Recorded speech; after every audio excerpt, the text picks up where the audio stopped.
στην εκπομπή Οικονομία Ώρα 0.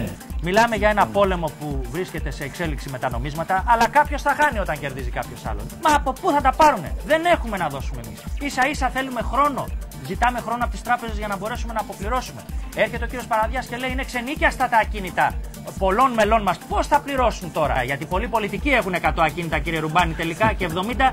Έτσι. Λέει έναν τέτοιον άνθρωπο που έχει 100, και τα 50 να νοικιάσει θα έχει να δώσει. Αλλά ένας που έχει 2 ακίνητα και τα έχει ξενίκιαστα, τι να πας να του πάρεις? Αν θέλει, αν έχει πολιτική βούληση. Ακριβώς. Και όχι να έχει ένα λιβανιστήρι από το πρωί μέχρι το βράδυ. Δηλαδή τα ίδια. Σε άλλες περιπτώσεις το κάνει.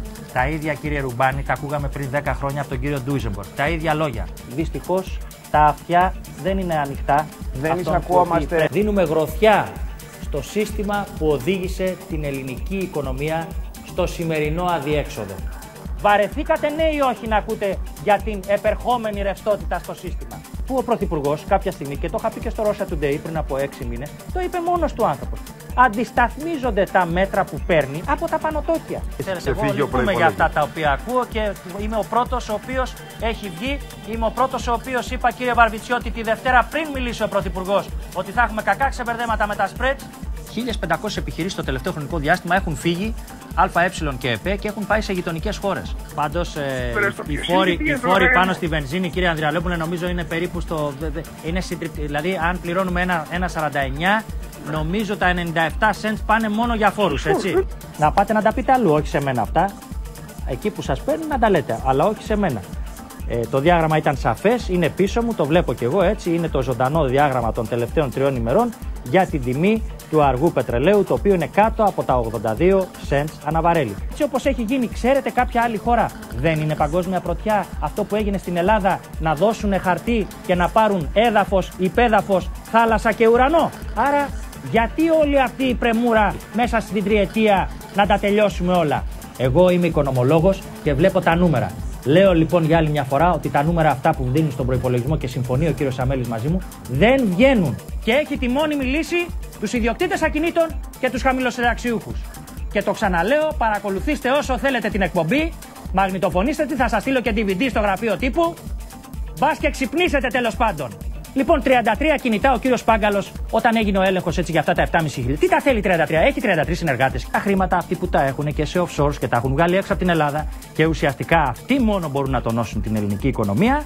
Αν δεν τους δοθούν κίνητρα, δεν υπάρχει περίπτωση να φέρουν τα λεφτά στη χώρα. Γιατί, κύριε Βλαχάκη, να μην μπει, να κάνει μια γενική κατάργηση του πόθεν έσες, να μπει ζεστό χρήμα στη χώρα και να αρχίσει να λειτουργεί κάτι επιτέλους στον ιδιωτικό τομέα? Γιατί δεν αργήσαμε για το ΦΠΑ στον τουρισμό? Να το πάνε στο 6%. Είναι δυνατόν να υπάρχουν άνθρωποι οι οποίοι είναι αργόμιστοι? Δεν βγαίνουν τα νούμερα. Δεν υπάρχει περίπτωση μια χώρα σαν την Ελλάδα να κάνει τέτοιου είδους αποπληρωμές. Και όλο το ΑΕΠ να χρησιμοποιήσουμε το 2013, δεν θα μπορούμε να αποπληρώσουμε τα τοκοχρεωλήσια, τους τοκογλύφους μας. Συνδυάζονται άραγε και τα δύο? Δηλαδή να γίνουν και επενδύσεις, να γίνει και πάρκο, ή μήπως το ένα είναι απαγορευτικό για το άλλο? Ξέρετε κάτι, υπάρχει στενότης και υπάρχει οικονομική κρίση. Πάρτε με ένα τηλέφωνο να σας δώσω εγώ όλα αυτά τα στοιχεία για τις πατάλες που κάνουν από την Ευρωζώνη και να δούμε τι θα σας απαντήσουν. Αναλύουμε τις τάσεις της παγκόσμιας αγοράς για να κατανοήσουμε πώς επηρεάζεται η καθημερινότητά μας. Υπολογίζουν και οι άλλες χώρες της Ευρωζώνης, να ξέρουμε δηλαδή ποιοι κανόνες ισχύουν. Μην γίνουμε βασιλικότεροι του βασιλέως σε αυτή την κρίσιμη στιγμή, αλλά αυτό το οποίο κάνουν είναι συνέχεια φόροι και ακρίβεια με μειωμένους μισθούς. Και ρωτάω, πόσο λίπος ακόμα άραγε πιστεύετε ότι μπορεί να υπάρχει? Τώρα μη με προκαλείς με αυτή τη σύγκληση του κυρίου Σιμίτη, γιατί κυριολεκτικά δηλαδή θα βγουν τα μικρόφωνα από πάνω μου. Έχει μπει κανείς φυλακή? Καθόμαστε τώρα και συζητάμε και παίζουμε το κρυφτό με τον κύριο Χριστοφοράκο και κάποια άλλα στελέχη που μπαινοβγαίνουν από τη χώρα λες και είναι ξέφραγο αμπέλι, όπως μπαινοβγαίνουν οι λαθρομετανάστες που κανείς δεν ξέρει πόσοι είναι πλέον στην Αττική. Ακόμα και μια ηττημένη χώρα πάνω και Σταύρο από ένα πόλεμο, στοιχειοδός πάει και διαπραγματεύεται. Δηλώσεις που κάνουν κακό. Έχουμε δει επίσης εγκληματική καθυστέρηση. Έχουμε δει υιοθέτηση μιας οδηγίας που έβαλε μπουρλότο στα σπρεντ. Ξεσκεπάζουμε το στημένο παιχνίδι. Ενημερωθείτε για να είστε εσείς αυτοί που αποφασίζετε. Ο Πρωθυπουργός δεν πρέπει να κάνει τη δουλειά του? Δεν πρέπει να κάνει αναδιάρθρωση του δημόσιου χρέους? Ύφεση 2 λέγανε και είμαστε στο -4. Άρα γιατί και εγώ λοιπόν να εμπιστευτώ κάποιον ο οποίος ακόμα και στις βραχυπρόθεσμες προβλέψεις του είναι εντελώς έξω? Έτσι. Και θα τον πιστέψω για το 2013 και το 2023? Η αίσθηση την οποία παίρνει κάποιος, αυτή είναι. ο οποίος είναι μες στα πράγματα, είναι ότι εδώ το παιχνίδι είναι στημένο. Η ολιγαρχία που μας έφερε σε αυτή την κατάσταση είναι απλά κομμάτι από τη λία αυτής της χώρας. Γιατί στην πραγματικότητα αυτό οργανώνεται με το μνημόνιο και την Ελληνική Σύμβαση.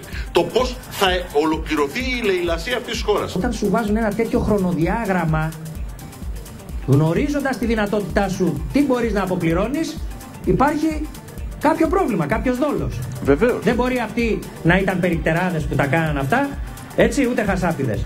Και εδώ θα είμαστε, κυρίες και κύριοι, θα τα λέμε και από εδώ και από το εξωτερικό. Υπομονή και πάνω απ' όλα το κεφάλι σας ψηλά. Γεια σας.